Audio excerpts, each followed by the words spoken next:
Welcome back to Be Cognizant YouTube channel. Sound.com. Let us see how modal verb is used in spoken English.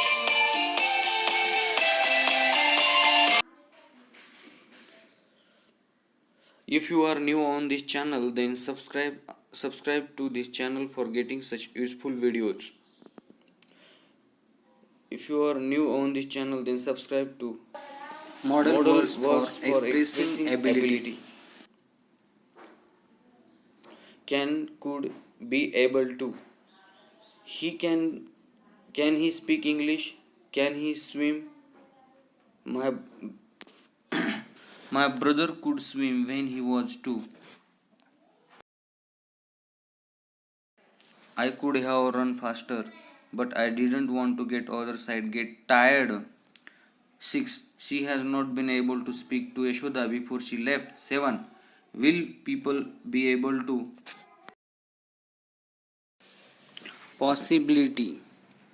Could, may, might and can. She may, might, could be ill. I will phone her. I might have left my purse in the shop. Radha may have know the answer.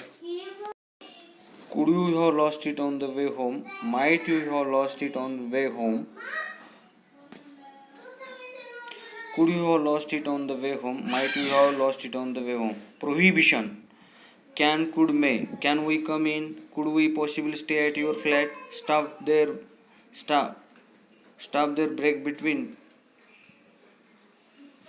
Staff can take their break between 12 and 2. May I sit here? I may not go if I am tired. He might have enjoyed the party if he had gone. I can get very cold. Prohibitions. You mustn't tell her anything. You can get up until you are better. Crocker may not be taken out of the canteen. You mustn't begin until I tell you.